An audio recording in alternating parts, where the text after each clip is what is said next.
ধন্যবাদ। আসলে একটা সরকারকে বিচার করার জন্য হয়তো ১০০ দিন যথেষ্ট না। কিন্তু আবার ১০০ দিনেই অনেকগুলো যাকে বলে বৈশিষ্ট্য, লক্ষণ, উপসর্গ দেখা যায়, যেটা দিয়ে কিছু প্রবণতার অনুমানও করা যায়। আমি বলব যে বিএনপি সরকার একদিকে যেমন ঐতিহাসিক সূত্রে একটা খুব খারাপ শাসনের ধারাবাহিকতা, একটা ৩টা নির্বাচন এখানে আক্ষরিক অর্থে হয়নি, জালিয়াতিপূর্ণ একটা নির্বাচন, বিপুল পরিমাণে অর্থনীতি ধ্বংস, তারপর একটা বিরাট রক্তপাতময় অভ্যুত্থান, তার উপর দাঁড়িয়ে আসলে বিএনপি একদিকে সরকার গঠন করেছে। এটা তার জন্য একটা চ্যালেঞ্জিং সময়, খুবই সত্যি কথা। অন্য আরেকটা দিকে ইতিহাসে সবসময় যারা এরকম এত বড় সংখ্যাগরিষ্ঠতা নিয়ে আসে এবং যাদের পেছনে একটা অভ্যুত্থানের চাপ থাকে, তাদের বিশেষ কিছু দায়িত্বও থাকে। তো ফলে একদিকে যেমন সীমাবদ্ধতা আছে, অন্যদিকে এই সীমাবদ্ধতাগুলোকে ইতিবাচকভাবে সে মোকাবিলা করতে পারছে কিনা এবং ওই লক্ষণগুলো অন্তত শুরুতে দেখা যাচ্ছে কিনা, সেটা খুব গুরুত্বপূর্ণ। তো আমি বলতে পারি যে অনেকগুলো বিষয়ের বিবেচনা আমার মনে হয় যে বেশ কিছু নেতিবাচক প্রবণতা খুব শক্তিশালী হয়ে দেখা যাচ্ছে। ইতিবাচক যে কথাবার্তাগুলো তারা বলছেন সেগুলোর ফলাফল পেতে আমাদের নিশ্চয়ই, যদি তারা পারেন তাহলে নিশ্চয়ই দেরি হবে। একটা বিষয় আমি বলবো যে সরকার স্বচ্ছতার সাথে সব কাজ করছে এটা বলতে পারবো না। যেমন একটা গুরুত্বপূর্ণ বিষয় যে এই যে পদ্মা ব্যারেজ, এত বড় একটা প্রকল্প নেওয়া হচ্ছে, এটার বিষয় আসলে বহু বছর আগের একটা প্রকল্প। আমরা এটার ভালো মন্দ নিয়ে আসলে প্রায় কিছু জানি না। এটা দেশের উপকারও করতে পারে, অপকারও করতে পারে। সেটা নিয়ে সব রকম আলাপ আলোচনা সব মহলে দরকার ছিল। আমরা দেখলাম কিন্তু সরকার পুরনো অনেকগুলো স্টাডির উপর ভিত্তি করে এই প্রকল্পটা হাতে নিয়েছে, ঘোষণা করে ফেলছে।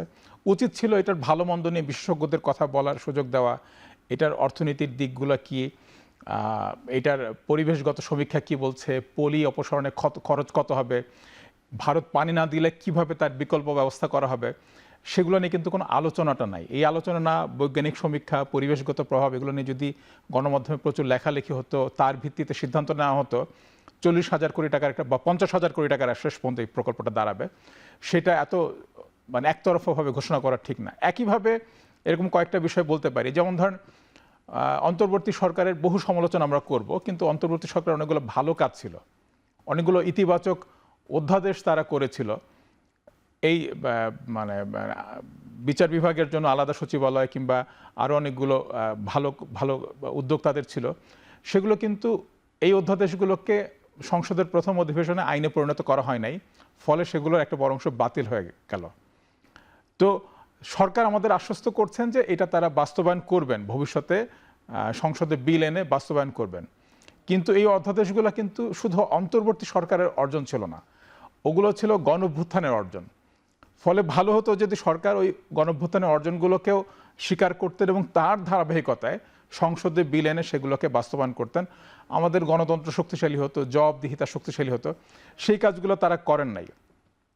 তো তারা কিছু ভালো ভালো কথা বলছেন, উদ্যোগ নিচ্ছেন, যে এই পানি ধরে রাখার জন্য খাল খনন করা কিংবা কৃষকের জন্য কার্ডের ব্যবস্থা করা, এগুলো কত ভালো কাজ করবে সেটা আমরা দীর্ঘমেয়াদে বলতে পারবো, কিন্তু স্বল্প মেয়াদে বলা যায় যে বাংলাদেশে এটা অন্তর্বর্তী সরকারের একটা ব্যর্থতা ছিল, বর্তমান সরকারও খুব উদ্যোগ নিতে পারল না। এই যে 550-র বেশি, আজকেও দেখলাম 17 জন শিশু মারা গেলেন হামে।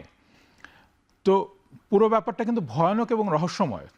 আমরা একটা প্রতিবেদনে পাচ্ছি যে অন্তর্বর্তী সরকার আমলে যথেষ্ট পরিমাণ টিকা ছিল, অনেকে দাবি করছেন ছিল না। অন্তর্বর্তী সরকারের গুরুত্বপূর্ণ কয়েকজন মানুষ তারা হিসাব কষে দেখিয়েছেন যে ইউনিসেফকে দিয়ে টিকা আনলে এত শত কোটি টাকা বেশি লাগে। তারা বিকল্প ব্যবস্থাপনা করতে চাচ্ছিলেন, কিন্তু টিকা হাতে রেখেই তারা এই ব্যবস্থাপনাটা করার চেষ্টা করছিলেন। কিন্তু দায়ীটা কে? তার আসলে একটা খুঁটিনাটি তদন্ত হওয়া দরকার নিরপেক্ষ ব্যক্তিদের নিয়ে, এটা খুব জরুরি। এইটা কিন্তু কোনো উদ্যোগ আমরা দেখছি না। আমার বিশ্বাস যে এখানে আমলাতন্ত্রেরও একটা বড় অংশগ্রহণ আছে, তাদের ব্যর্থতা বা তাদের জবাবদিহিতাহীনতা, কিন্তু সেই বিষয়টাতে কোনো উদ্যোগ সরকারের দেখছি না। এবং অন্যদিকে এই শিশুরা আসলে মারা গেছে, একটা বড় অংশ হাম আসলে এত ভয়াবহ জটিল ব্যাধি না। বড় অংশ শিশু, যেটা চিকিৎসকদের সাথে আলাপ করে দেখলাম এবং পত্রিকার কয়েকদিনের প্রতিবেদনে, হাসপাতালগুলোতে অক্সিজেনের যথেষ্ট ভালো ব্যবস্থা নেই। বেশিরভাগ শিশু আসলে মারা গেছে এই সহজ কারণটাতে, যে এই শিশুরা যখন তাদের ফুসফুস আক্রান্ত হয় তখন হাসপাতালগুলো তাদের ব্যবস্থা নিতে পারে না। একাধিক পত্রিকায় এই খবরগুলো এসছে যে বাচ্চার বাবাকে পাঠানো হচ্ছে ওই অক্সিজেনের পাইপ আনার জন্য। এগুলো কি নির্মম একটা পরিস্থিতি। তাহলে সরকারের একটা জরুরি ভিত্তিতে ব্যবস্থা নেওয়া উচিত ছিল। মানে হতে পারে এটা আগের সরকারের ধারাবাহিকতা, হতে পারে এটা আওয়ামী লীগ 5 বছর ধরে ক্যাম্পেইন করে নাই, কিন্তু তোমার আমলে এই সমস্যাটা তৈরি হচ্ছে। ফলে এমন উদ্যোগ দেখানো দরকার, এমন সহানুভূতি দেখানো দরকার, এমন ব্যবস্থা দরকার যে প্রত্যেকটা শিশুর পিতামাতা এবং সমাজের প্রতিটা নাগরিক হিসেবে আমরা প্রত্যেকে যেন অনুভব করি যে এই রাষ্ট্র একটা বিপর্যয়ের মধ্যে পড়েছে, এটা সে স্বীকার করছে এবং তার জন্য সে সর্বোচ্চটা চেষ্টা করছে।